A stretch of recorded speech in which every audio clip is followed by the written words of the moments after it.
सद्गुरुदेव भगवान की जय। श्री सीताराम भगवान की जय।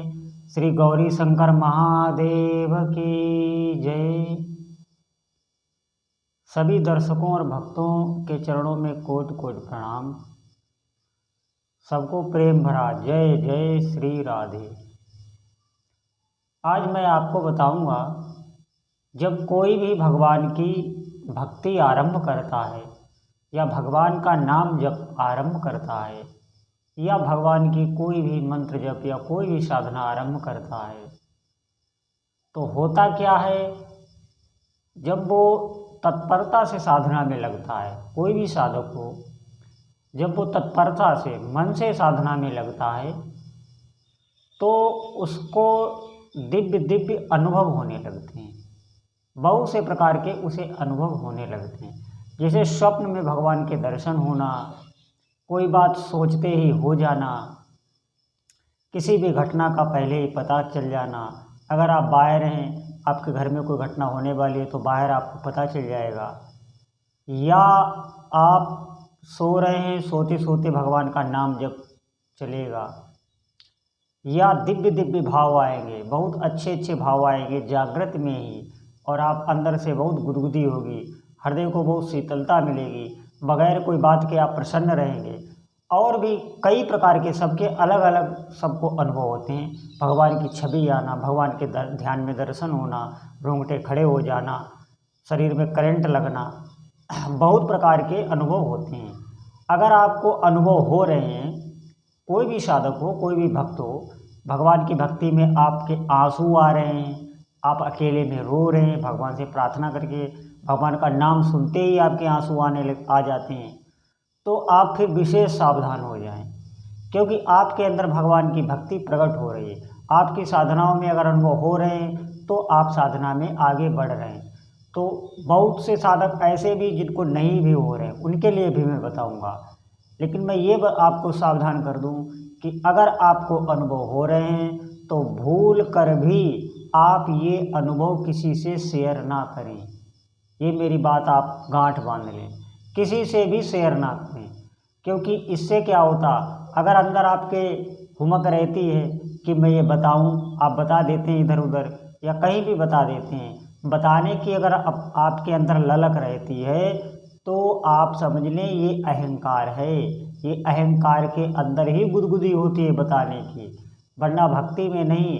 और अगर आप बताएंगे तो फिर वो साधना आपकी रुक जाएगी, तुरंत नहीं मालूम होगा, आगे चलकर आप साधना से विमुख हो जाएंगे, आप भक्ति से विमुख हो जाएंगे। जो भी आपको अनुभव हो रहे हैं वो बंद हो जाएंगे।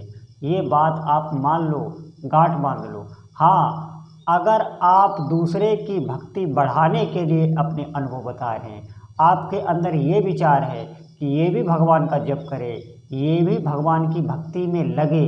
अगर आपके पहले देख लेना अपने हृदय में कि हमारे अंदर ये इच्छा है कि नहीं, कि सामने वाला भी भक्त बने, ये हमसे भी आगे जाए, ये इच्छा है कि नहीं कि ये भक्ति में हमसे भी आगे जाए। ऐसी अगर आपके अंदर इच्छा है तो आप अपने अनुभव उसे बता सकते हैं, क्योंकि जब आप बताएंगे उसे अनुभव तो उसके अंदर भी विश्वास प्रकट होगा, वो भी लगेगा। ये भावना उचित है, इसमें आपको दोष नहीं लगेगा, इसमें आपकी भक्ति कम नहीं होगी, इसमें आपका जप भी कम नहीं होगा, आपका बढ़ेगा ही। लेकिन अगर कहीं आपके मन में ये भावना है कि मैं बताऊं, मेरा इसे सम्मान होगा, मुझे भी ये जाने कि मैं भक्त हूँ, कहीं सूक्ष्म वासना की गंध अगर आपके अंदर ये है, तो आप देखना कि आपकी आगे चलकर वो भक्ति बंद हो जाएगी, वो नाम जप बंद हो जाएगा। जो आपका चलते चलते अपने स्वतः नाम जप चलने लगता है बंद हो जाएगा। बिल्कुल इसे गुप्त कर देना, किसी को नहीं बताना। अगर ये भावना नहीं है तो बिल्कुल नहीं बताना। और अगर आप ये सोच रहे हैं तो आप बता रहे हैं, साधु संत ये बताते हैं अपने अनुभव, उनका भाव अलग होता है, उनका पूरा सुबह शाम दिन ही साधना में होता है। अगर आप उतनी तपस्या कर पाएँ तो आप बता सकते हैं। उनके अंदर भावना ये होती है, वो ये चाहते हैं कि आप भी आगे बढ़ें, आप खुद भक्ति करें, वो सबके हित के लिए अंदर से चाहते हैं, इसलिए वो बताते हैं। लेकिन वो भी सब नहीं बताते, आप ये भी ध्यान रखें, वो भी बाहरी ही अनुभूतियाँ बताते हैं, वो बहुत आंतरिक जो बहुत विलक्षण चमत्कार होते हैं वो नहीं बताते। सबके साथ होते हैं वो नहीं बताते, वो नहीं, बिल्कुल नहीं बताते। क्यों नहीं बताते? क्योंकि हो सकता है उनके भी बंद हो जाए, क्योंकि भगवान जो है बहुत एकांतिक होते हैं, उन्हें एकांतिक प्रेम ही अच्छा लगता है। भोलेनाथ भगवान ने दुर्गा सप्तशती में कहा है कि गोपनीयम रक्ष पार्वती स्वयोर्निभि, मतलब जैसे महिला या स्त्री अपने गुप्तांग को छिपाकर रखती है, ऐसे ही पार्वती जी से कहा कि आप इन साधनाओं पर छिपाकर रखें, क्योंकि छिपाने से ये फलीभूत होती हैं। कोई भी इष्ट देवता नहीं चाहता कि हमारा इस भक्त से प्रेम है या इस भक्त का हमसे प्रेम है, तो ये इसका प्रकाशन करे। आप संसार में भी देख लीजिए, संसार में आपको अगर किसी से प्रेम हो जाता है, किसी भी बालक को किसी बालिका से हो जाता है, या कोई भी ये जो संसारिक प्रेम कहा जाता है, ये देखो वो लोग कितना उसको छिपाते हैं। आप देखो, खुद आंखें खोलकर आप देख सकते हैं कि वो कितना छिपाते हैं, लेकिन उनका छिपता नहीं है, वो अपनी जान में बहुत छिपाते हैं।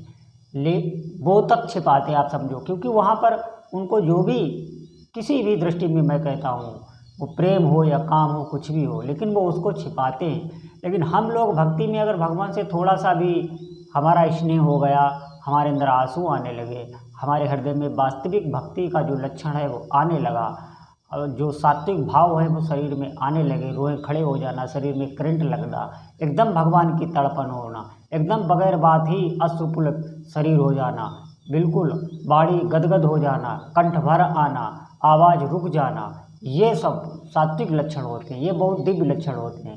और अगर ये आने लगे आपके, और आपने अगर इनको प्रकाशित कर दिया, तो निश्चित जानिए ये बंद हो जाएंगे।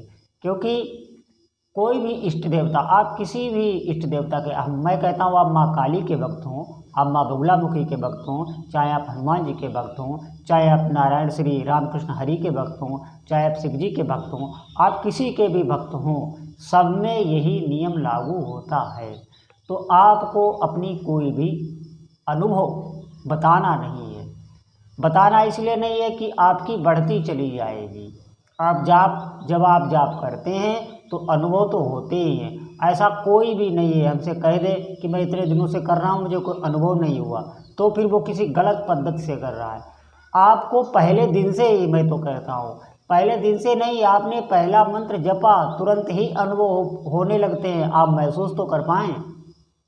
लेकिन होता क्या है, हम गलती सबसे बड़ी यही करते हैं कि हम उसको किसी ना किसी रूप में बता जरूर देते हैं, किसी रूप में, कोई दूसरे रूप में हम बता देंगे सामने वाले को। ये नहीं, आपको वो छिपा लेना है, आपको बता कह रहा हूँ कि अगर बड़े से बड़ा भी आपको अनुभव हो जाए, और अगर आप छिपा लेंगे, आपने किसी को बताया नहीं, तो समझ लो वो भजन आपका पचने लगा, तो निश्चित ही पचने लगा। और अगर भजन आपका पचने लगा, भक्ति आपकी पचने लगी, तो फिर वो आपका पोषण करेगी।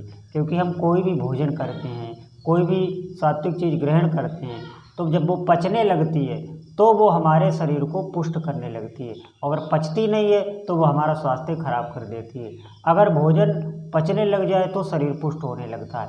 इसी प्रकार अगर आपकी भक्ति पचने लग जाए तो आपकी भक्ति आगे बढ़ जाएगी, आपको पुष्ट करने लगेगी। फिर भक्ति की आप अलग अलग सीढ़ियों पर, जो ऊंचाई की सीढ़ियां हैं, उन पर आप चढ़ पाएंगे।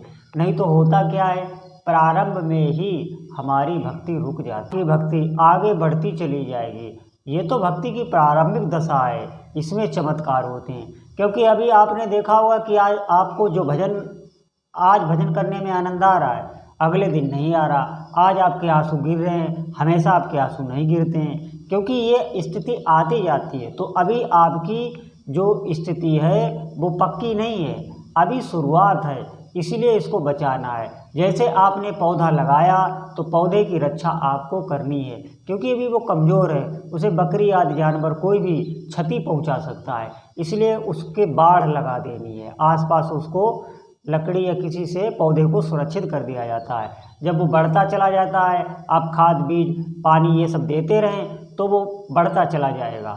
जिस तरह वो बढ़ता चला जाएगा, ऐसे ही भक्ति में आप भजन करते रहेंगे तो वो बढ़ती चली जाएगी। जब पौधा बहुत बड़ा हो जाता है, एक उसका आकार हो जाता है, फिर आप बाढ़ लगाने की कोई ज़रूरत नहीं, फिर उसका कोई नुकसान नहीं कर सकता। इसी प्रकार भक्ति में प्रारंभिक दशा में हमको बहुत सुलझ कर चलना होता है, क्योंकि सुलझ कर अगर हम नहीं चलेंगे तो हमारी भक्ति फिर वहीं पर रुक जाएगी। उस पौधे का कोई नुकसान कर सकता है, बकरी आदि खा सकती है। इसी प्रकार भक्ति को हमें बचाना है। ये बात बहुत गौर से सुने, इसे अपनी गांठ में बांध लें कि हमें अपने भक्ति के अनुभव जल्दी किसी से बताना नहीं है, छिपाना है। छिपाने से आपके बढ़ते चले जाएंगे, निश्चित मानिए बढ़ते चले जाएंगे, आप ऊंचाइयों को छुएंगे। एक दिन वो स्थिति आएगी कि आप गदगद हो जाएंगे, आप पूर्ण हो जाएंगे। जैसे तो आपके जो इष्ट देवता पूर्ण है, वैसे आप भी पूर्ण हो जाएंगे। आप भजन में लगो तो, आप मंत्र जप करो तो, आप साधनाएं करो तो, मैं इसीलिए इन साधनाओं को करने के लिए प्रेरणा देता हूँ। जय जय श्री राम।